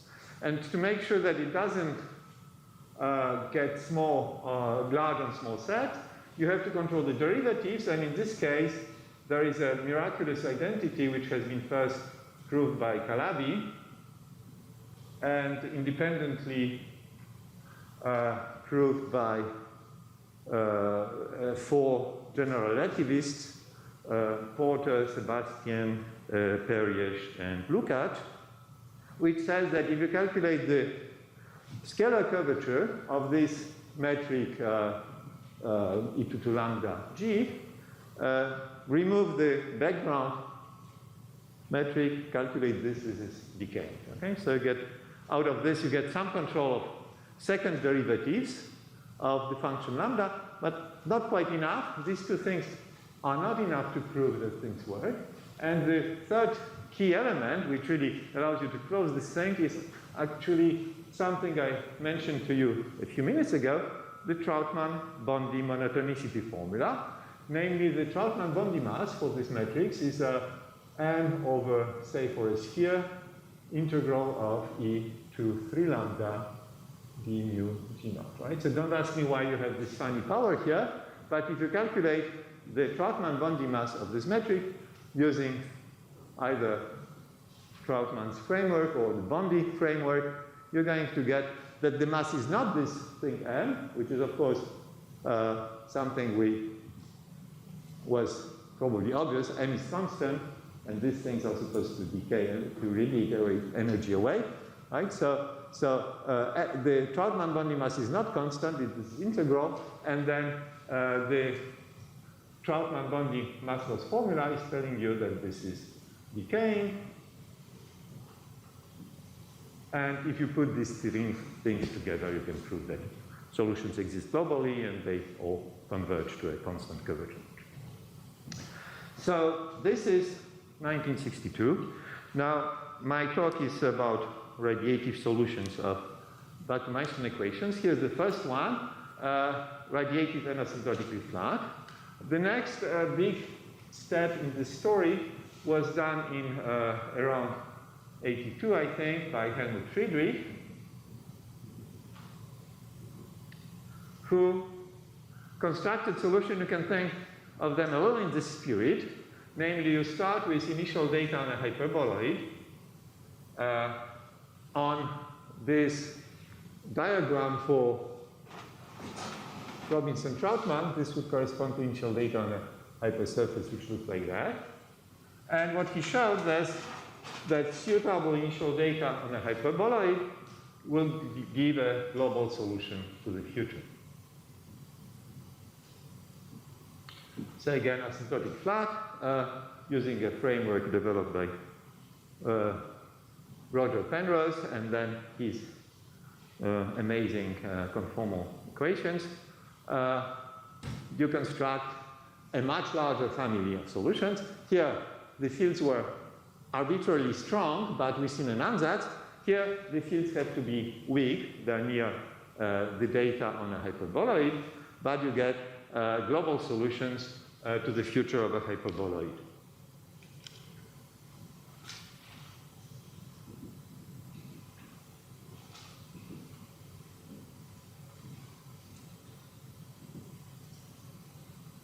Now, a hyperboloid, if you're not familiar with the picture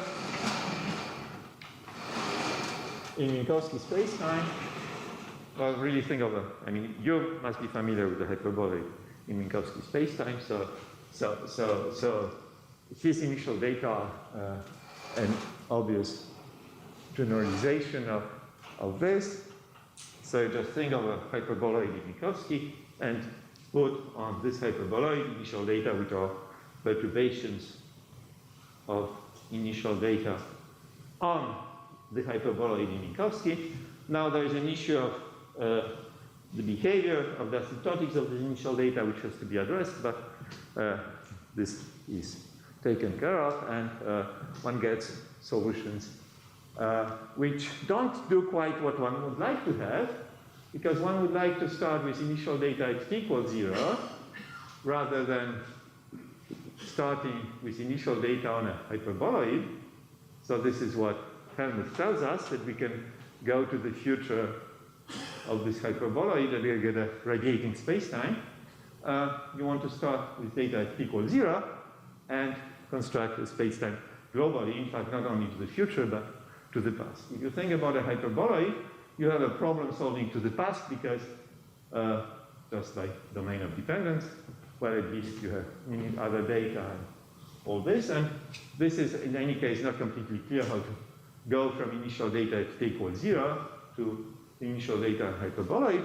And in fact, the first paper about which does this is the monumental 93 Christodoulou-Kleinemann stability theorem. So you can, I think, a lot of people think of this theorem as being a stability result, but it's much more than that. It just provides you a large class of spacetimes which describe gravitational radiation. Now, but small data, right? So these are small data results. And Christodoulou-Kleinemann theorem has a drawback having to do with the assumptions that you're going to make on your initial data. Namely, they assume that the metric initially, so at t = 0, the metric is Schwarzschild to high order. So Gij, which is the metric at t = 0, is the Riemannian metric. Actually, not the Riemannian metric, but the Schwarzschild metric.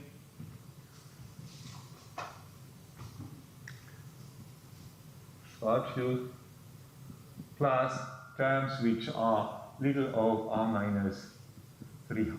Okay?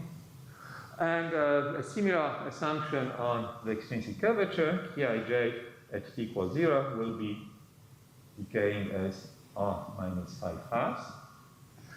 And, well, this is, of course, an important and interesting class of spacetimes.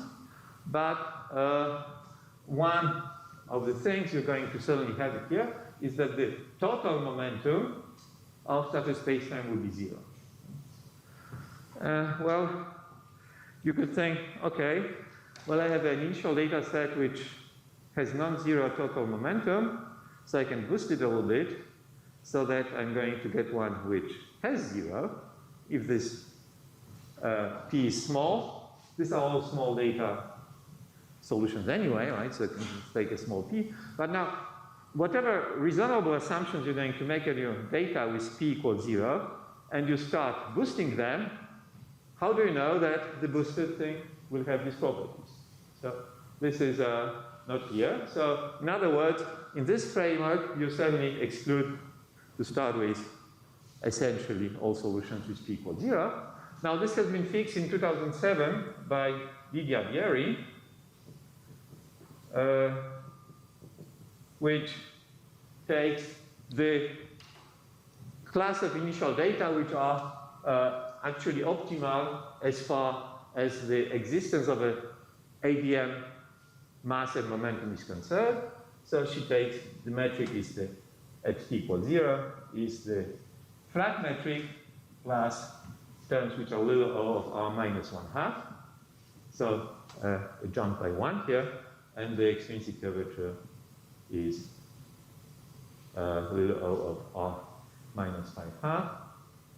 And with these assumptions, she reproduces Christodoulou-Kleinemann theorem, though it must be said that, of course, if you assume more, you can prove more. So there's many more that can be said and that is known and that has been said about this space-time than the ones constructed by Vieri. So it's nowhere, we don't have anywhere as good a control of the asymptotic properties of the space-times that Lydia constructed.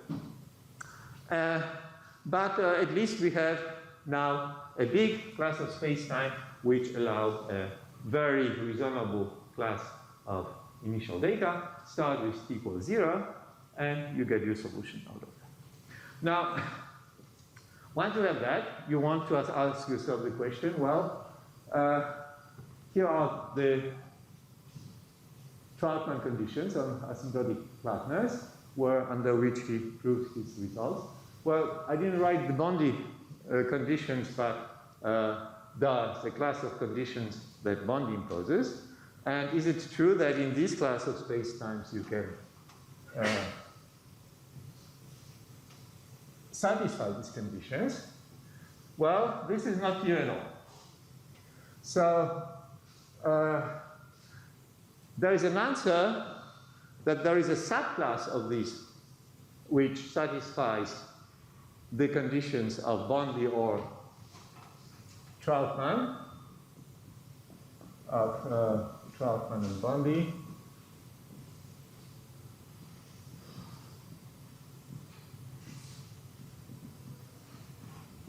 By spacetime which are for initial data which are stationary outside of a compact set. By data stationary outside of a compact set.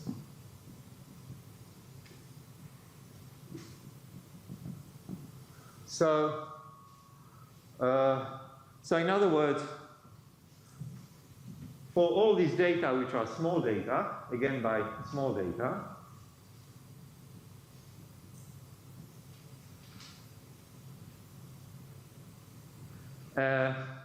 in this class of initial data, you don't consider everyone here, but you consider only those which are stationary outside of a compact set. So for example, exactly Kerr outside of a compact set. But of course, outside of a compact set, you have much more than exactly Kerr. You have all the multiple expansions which are around. The multiple expansions cannot be continued inside to give you a smooth spacetime, but you get very good initial data for any set of multiples outside of a large ball. And then you can use gluing methods but initiated by Corvino and Schoen to construct your initial data. Now, let me just emphasize that if you just take something which is Kerr outside of compact set, you will not be able to use the Christodoulou-Kleinemann theorem to get global existence, but you can use Bieri's theorem, right? So Bieri actually gives you a rather nice class of spacetimes where you control the asymptotics, both at large distances in space and large distances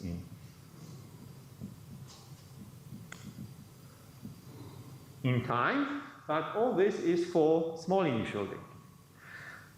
So at this stage, my review part of my talk stops, and I just wanted to present you shortly a recent result, how you can construct a radiation zone for any asymptotically flat initial data, any being the initial data in this Bieri class. Now, if the data are small in this Bieri class, you get global existence, so you get a global solution of your Einstein equations.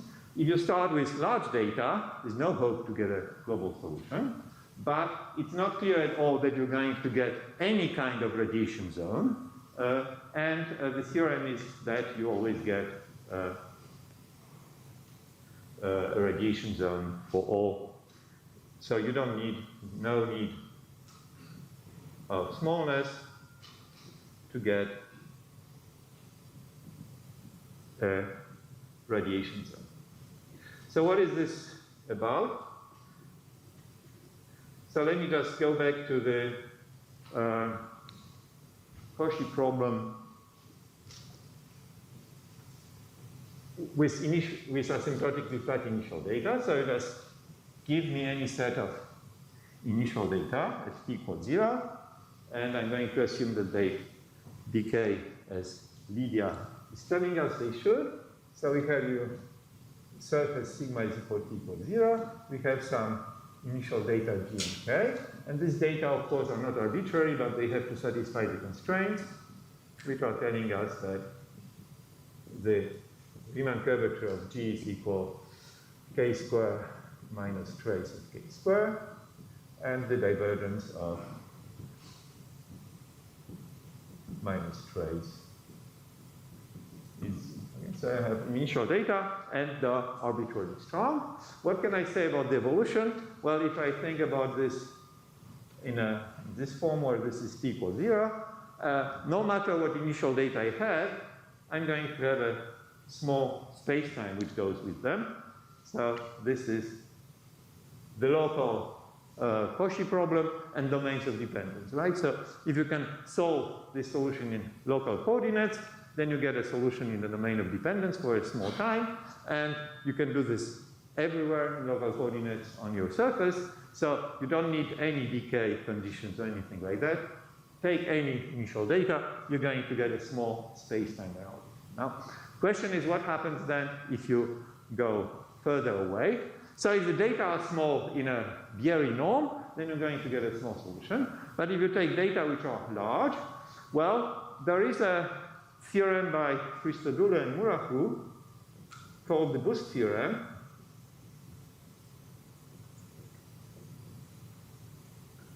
which goes back to the 80s or something like that.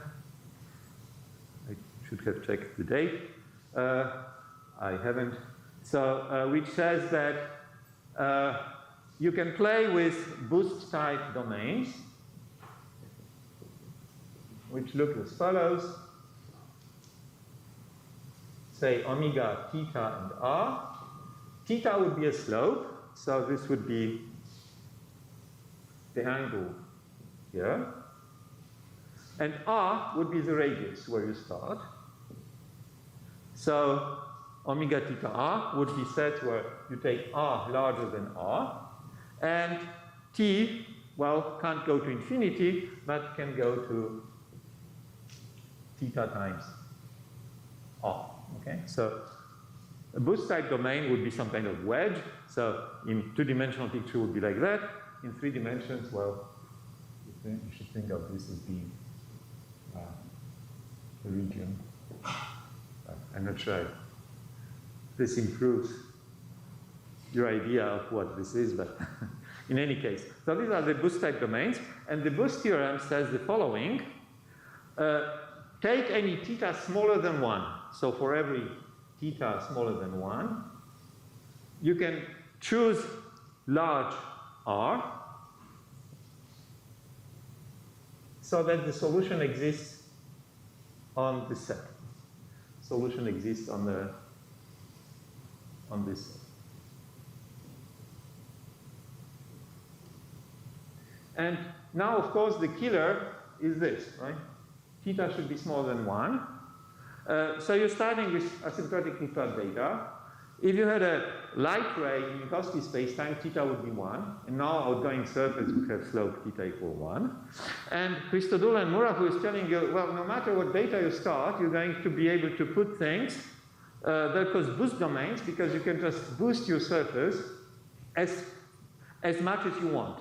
Right? Because this theta is as close to 1 that you want, so you go sufficiently far away, and you can start boosting your surface in this spacetime to any boost velocity if you want. But you can never, well, from this theorem, you're never going to get a spacetime which has light cones, because light cones would require first at least theta equal 1, but then with mass, you'll even need a logarithmic correction to this, right? So for these things never contain outgoing light cones. So out of this theory, you're never going to get a radiation zone for your initial data flow. So what's the way out? I'm claiming that you can actually get a radiation zone out of this. And this uses 2 tricks. One trick is scaling, so that you can reduce your problem to a small data result. And the other trick is gluing, but a gluing done in a way which is actually opposite to the usual one. I mentioned to you this gluing method by Kovin and Schoen, which goes as follows. You take any initial data set, you go very far away, and large distances, you replace your initial data by something which is whatever you want, say Kerr or Schwarzschild or something like that. Well, almost whatever you want. There are some constraints, and there are obstructions to do the gluing. But the method is go far away and deform your initial data to one which are stationary at large distances. Here I'm going to do something opposite. I'm going to take an initial data set defined outside of a ball and try to put initial data inside. Now, this would be trivial for theory without constraints, but here we have constraints. So I cannot just take any initial data. I cannot do whatever I want with my data. I have to satisfy the constraint equation. So the first trick was, as I said, scaling. So what you do is the following. You take your metric, which is Minkowski plus O, well, it could be initial data, but just think of this like that, x to some negative power. If you like, alpha could be 1, could be 1/2 or whatever you want. And now you replace x by lambda times y. Then this becomes eta mu nu plus O of y to minus alpha times lambda, say lambda is positive, minus alpha. And we're going to look at the initial data set for y larger than 1, which means that x is larger than lambda. And this is essentially scaling down, right? So we take an initial data set defined outside a ball of radius lambda. We scale everything down to a new initial data set defined outside a ball of radius 1. And I'm gaining this thing here. The larger lambda is, the smaller this coefficient is. So this obviously tends to the Minkowski metric as lambda tends to infinity. So by scaling things down, so I'm taking a piece of the initial data which is very far away, putting it to a finite distance, I'm producing a sequence of initial data which are closer to trivial ones, but outside a ball of radius 1. So I have the sequence of data defined all outside this ball of radius 1. So if I can fill in this data by data satisfying the vacuum constraint equations and data which are small, then I can use Vieri's stability theorem to get a global solution. So I get a global solution to this for this rescale data, but then by uniqueness in domains of dependence, in the original data set, I'm going to get a solution which is global, which contains complete light tones for x larger than lambda. Right? So here I had y larger than 1, and for x larger than lambda, but this way I'm going to get a solution which contains global outgoing cones and therefore a whole complete radiation zone. Well, not all the way to the future, but at least in the framework of Penrose diagrams, I'm going to get a neighborhood of I naught in this way. So the boost theorem would have given me a region which looks like that. And by this scaling trick and filling in initial data, I'm going to get something which looks like that. And therefore, I have a big region where I can talk about radiation fields, I can talk about the Trautmann-Bondi mass, I can talk about Trautmann-Bondi mass law, and so forth. Now, I have 5 minutes left, so I don't think I'm going to tell you more about this, except that you can do this gluing construction. This interior gluing construction is relatively trivial if you assume that your initial data have a well-defined energy, momentum, angular momentum, center of mass, because these 4 things are actually abstractions when you do gluing constructions. If you want to glue initial data together, there's an abstraction which appears. You have to adjust the mass, the angular momentum, the momentum, and the center of mass to be able to carry out the gluing. That's the difficulty, and this is the beautiful work of Corvino and Schoen, and which tells you how to take care of this. So here, whether you want to do it outside or inside is the same problem. You have these abstractions, you have to address them here, and you assume that the initial data you're scaling down had a well-defined global charges, then this is the same, exactly the same theorem that has been proved previously to the exterior gluing. You just repeat them, doing an interior gluing with the charges as defined. Now, if you only want to assume, as I do, that you have a well-defined mass and momentum, then this becomes a bit trickier. And if you're interested to know how to do this, you can just look it up in a paper on the archive. So, in other words, bottom line is there is a lot of spacetimes where you can talk about gravitational radiation, mass loss, radiation fields, and so forth, without any restrictions on the initial or smallness of initial data. There's an important thing that has been raised by Helmut in a conference I attended about a month ago in Warsaw, which is, well, we have all these beautiful detections of gravitational waves, and we want to assign to these things parameters like this thing comes from two black holes with masses such and such. Now, of course, if you think about it, a configuration with two black holes with same masses, I mean, there are millions of configurations which would have probably whatever you call, well, okay, I should go backwards and say, how to define, you give me a space-time which has two black holes, whether numerical or exact, how do you define the masses of the individual ones? So Tibor will tell you, well, this is trivial, we just do EOB and we get the masses, but there's a lot of ways of assigning masses to such configurations. I don't know what is the best one. In particular, if you take Tibor's version with the EOB, and EOB which is fine-tuned with numerics, fine-tuned with numerics probably means that you're going to take very simple data, maybe puncture data by Brugman, where you say this is a black hole with mass m1 and m2 because I take the brilliant with data with these parameters and that's my definition of the masses. Fine, but when you start changing your initial data, how will this affect the radiation field you're going to see?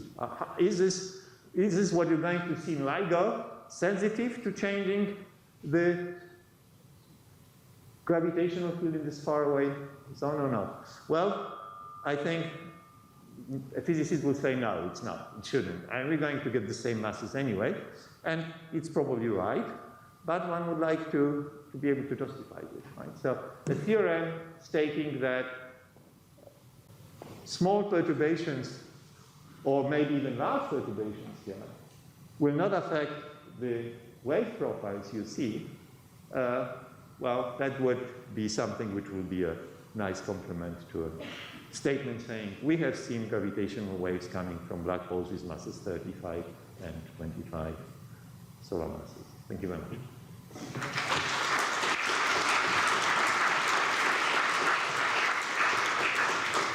Questions?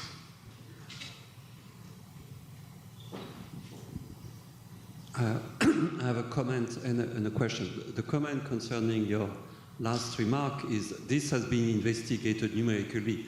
This is the so-called junk radiation. When people start with initial data which are not good data, that have not evolved for millions of years, millions of orbits, and what you see experimentally in all cases is that there is an amount of radiation which does not fit the one you can compute analytically from much asymptotic expansion, but this is very brief. Essentially, the thing goes with the velocity of light out of the system, and then the system settles the black holes. In the process, the masses of the black holes that you tune to the analytic thing have changed, because the black holes have absorbed radiation and things like that, and then everything settles on the short time scales, and then after that, there seems to be no problem with the link with analytic representation. So if I may just, well, it would be nice to be able to mathematically say something like that. I fully agree. It's just that